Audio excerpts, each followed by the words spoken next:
श्री गणेशाय नमः। श्री जानकी वल्लभो विजयते। श्री रामचरितमानस अरण्यकांड। सुनहु प्रिया व्रत रुचिर सुशीला, मैं कछु कर ललित नर लीला। तुम पावक महु कहरऊ निवासा, जो लगी करऊं निशाचर नासा। हे प्रिय, हे सुंदर पतिव्रत धर्म का पालन करने वाली सुशीले, सुनो। मैं अब कुछ मनोहर मनुष्य लीला करूंगा। इसलिए जब तक मैं राक्षसों का नाश करूं, तब तक तुम अग्नि में निवास करो। जब ही राम सबु कहा बखानी, प्रभु पद धरी ही है अनल समानी। निज प्रतिबिंब राखी तह सीता, तैसे शील रूप सुबिनीता। श्री राम जी ने ज्यों ही सब समझाकर कहा, त्यों ही सीता जी प्रभु के चरणों को हृदय में धरकर अग्नि में समा गई। सीता जी ने अपने ही छाया मूर्ति वहां रख दी, जो उनके जैसे ही शील, स्वभाव और रूप वाली तथा वैसी ही विनम्र थी। लक्ष्मण हूँ ये मरमु ना जाना, जो कछु चरित रचेऊ भगवाना। दस मुख गयऊ जहाँ मारीचा, नाई मात स्वारथ रत नीचा। भगवान ने जो कुछ लीला रची, इस रहस्य को लक्ष्मण जी ने भी नहीं जाना। स्वार्थ परायण और नीच रावण वहां गया जहां मारीच था और उसको सिर नवाया। नवनि नीच कै अति दुखदाई, जिमि अंकुश धनु उरग बिलाई। भयदायक खल के प्रिय बानी, जिमि अकाल के कुसुम भवानी। नीच का झुकना भी अत्यंत दुखदाई होता है, जैसे अंकुश, धनुष, सांप और बिल्ली का झुकना। हे भवानी, दुष्ट की मीठी वाणी भी भय देने वाली होती है, जैसे बिना ऋतु के फूल। करी पूजा मारीच सब, सादर पूछी बात। कवन है तुमन व्यग्र अति, अक्सर आयहु तात। मंगल भवन अमंगल हारी, द्रव उस दशरथ अजिर बिहारी। तब मारीच ने उनकी पूजा करके आदर पूर्वक बात पूछी। हे तात, आपका मन किस कारण इतना अधिक व्यग्र है और आप अकेले आए हैं? दस मुख सकल कथा ते ही आगे, कही सहित अभिमान अभागे। हो कपट मृग तुम छलकारी, जेहि विधि हरि आनौ नृप नारी। भय भाग्यहीन रावण ने सारी कथा अभिमान सहित उसके सामने कही और फिर कहा, तुम छल करने वाले कपट मृग बनो, जिस उपाय से मैं उस राजवधु को हर लाऊं। तेहि पुनि कहा सुनहि दस सीसा, ते नर रूप चराचर ईसा। तासो तात बयरु नहीं कीजे, मारे मरे जियाए जीजे। तब उसने मारीच कहा, हे दस्यु, सुनिए। वे मनुष्य रूप में चराचर के ईश्वर हैं। हे तात, उनसे वैर न कीजिए। उन्हीं के मारने से मरना और उन्हीं के जिलाने से जीना होता है। सबका जीवन मुन मरण उन्हीं के अधीन है। मुनि मख राखन गए कुमारा, फिरे पर सर रघुपति मोहि मारा। सत जो जन आयऊ छन माही, तिन सन बयरु किए भल नाही। यही राजकुमार मुनि विश्वामित्र के यज्ञ की रक्षा करने के लिए गए थे। उस समय श्री रघुनाथ जी ने बिना फल का बाण मुझे मारा था, जिससे मैं क्षण भर में 100 योजन पर आ गिरा। उनसे वैर करने में भलाई नहीं है। भई मम कीट भृंग कै नाई, जह तह मैं देखऊं दो भाई। जो नर तात तदपि अति सूरा, तिनहि विरोधि न आयई पूरा। मेरी दशा तो भृंगी के कीड़े की सी हो गई है। अब मैं जहां तहां श्री राम लक्ष्मण दोनों भाइयों को ही देखता हूँ। और हे तात, यदि वे मनुष्य हैं तो भी बड़े शूरवीर हैं। उनसे विरोध करने में पूरा न पड़ेगा, सफलता नहीं मिलेगी।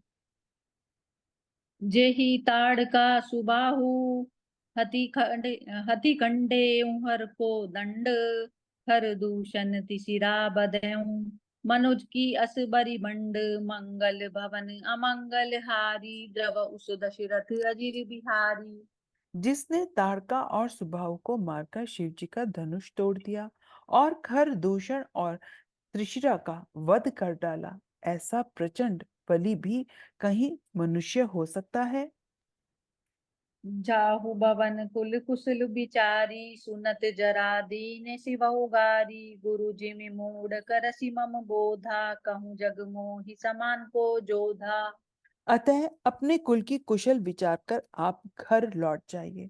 यह सुनकर रावण जल उठा और उसने बहुत से दुर्वचन कहे। कहा, अरे मूर्ख, तू गुरु की तरह मुझे ज्ञान सिखाता है। बता तो, संसार में मेरे समान योद्धा कौन है?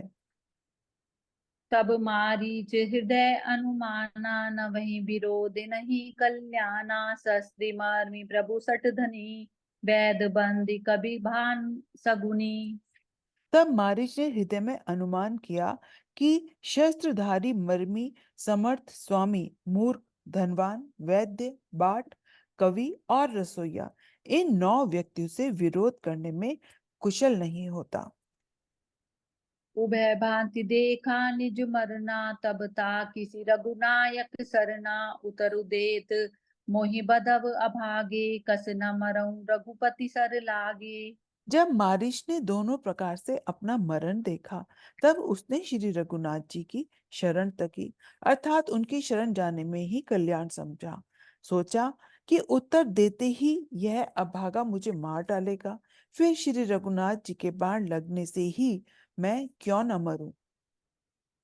अस जिय जानी दसानन संगा, चला राम पद प्रेमो अभंगा। मन अति हर्ष जनाब न तेहि, आजु देखूं परम सनेही। हृदय में ऐसा समझकर वह रावण के साथ चला। श्री राम जी के चरणों में उसका अखंड प्रेम है। उसके मन में यह इस बात का अत्यंत हर्ष है कि आज मैं अपने परम स्नेही श्री राम जी को देखूंगा, किंतु उसने यह हर्ष रावण को नहीं जताया। निज परम प्रीतम देखि लोचन, सुफल करि सुख पायहूँ। श्री सहित सन अनुज समेत, कृपा निकेत पद मनु लायहूँ। निर्बान दायक क्रोध जाकर, भगति अब सही बस करी। निज पानि सर संघानि, सो मोहि बाधिहि सुख सागर हरि।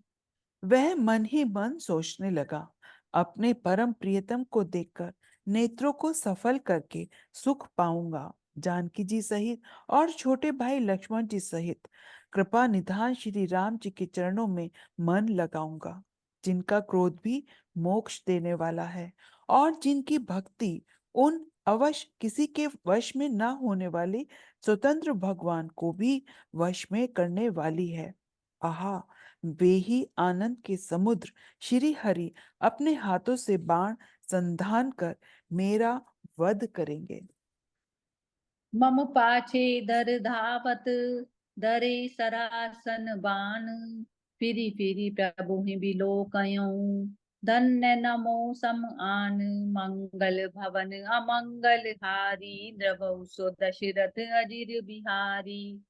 धनुष बाण धारण किए मेरे पीछे पीछे पृथ्वी पर दौड़ते हुए प्रभु को मैं फिर कर देखूंगा। मेरे समान धन्य दूसरा कोई नहीं है। देहि बन निकट दसानन गयऊं, तब मारीच कपट मृग भयऊं।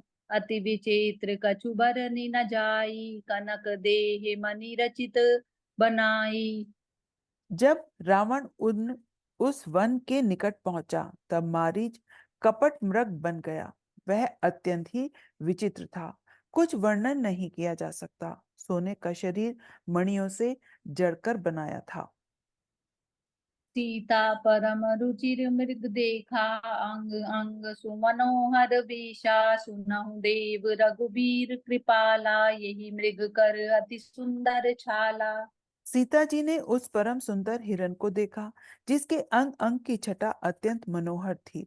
हे देव, हे कृपालु रघुवीर, सुनिए, इस मृग की छाल बहुत ही सुंदर है।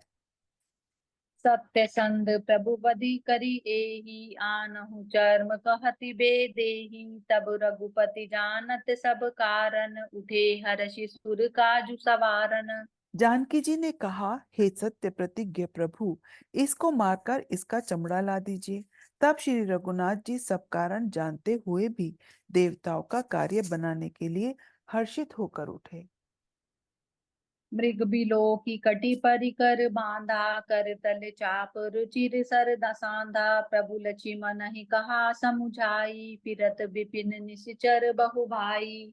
हिरन को देखकर श्री राम जी ने कमर में फेटा बांधा और हाथ में धनुष लेकर उस पर सुंदर बाण चढ़ाया। फिर प्रभु ने लक्ष्मण जी को समझाकर कहा, हे भाई, वन में बहुत से राक्षस फिरते हैं। सीता केरी करें रखवारी बुद्धि विवेक बल समय विचारी। प्रभु ही बिलो की चला मृग भाजी धाय राम सरासन साजी। तुम बुद्धि और विवेक के द्वारा बल और समय का विचार करके सीता की रखवाली करना। प्रभु को देखकर मृग भाग चला। श्री रामचंद्र जी भी धनुष चढ़ाकर उसके पीछे दौड़े। निगम ने शिव ध्यान न पावा माया मृग पाछे सोई धावा। कबहु निकट पुनि दूरी पराई कबहु को प्रगटे कबहु छपाई। वे जिनके विषय में नेति नेति कहकर रह जाते हैं और शिवजी भी जिन्हें ध्यान में नहीं पाते, वे ही राम जी माया से बने हुए मृग के पीछे दौड़ रहे हैं। वह कभी निकट आ जाता है और कभी दूर भाग जाता है, कभी तो प्रकट हो जाता है और कभी छिप जाता है। प्रगटत दुरत करत छल भूरी एहि विधि प्रभु गयो लै तूरी। तब तकी राम कठिन सर मारा धरनी परऊ करी घोर पुकारा। इस प्रकार प्रकट होता और छिपता हुआ, छल करता हुआ वह प्रभु को दूर ले गया। तब श्री रामचंद्र जी ने निशाना साध कर कठोर बाण मारा। वह घोर शब्द करके पृथ्वी पर गिर पड़ा। लक्ष्मण कर प्रथमई लई नामा पाछे सुमरेसी मन महु रामा। प्राण तजत प्रगटेसी निज देहा सुमरेसी राम समेत सनेहा। पहले लक्ष्मण जी का नाम लेकर उसने पीछे मन में श्री राम जी का स्मरण किया। प्राण प्राण त्याग करते समय उसने अपने शरीर प्रकट किया और प्रेम सहित श्री राम जी का स्मरण किया। अंतर प्रेमुता सुपहिचाना मुरि दुर्लभ गति दीन सुजाना। सुजान श्री रामचंद्र जी ने उसके हृदय में के प्रेम को पहचानकर उसे वह परम गति दी जो मुनियों को भी दुर्लभ है। विपुल सुमन सुर बरसहि गावहि प्रभु गुण गाथ। निज पद दीन असुर गुहूँ दीन बंधु रघुनाथ। मंगल भवन अमंगल हारी द्रव उस दशरथ अजिर बिहारी। देवता बहुत से फूल बरसा रहे हैं, प्रभु के गुणों की गाथाएं गा रहे हैं। श्री रघुनाथ जी ऐसे दीन बंधु हैं कि उन्होंने असुर को भी अपना परम पद दे दिया। जय सिया राम। जय सिया राम।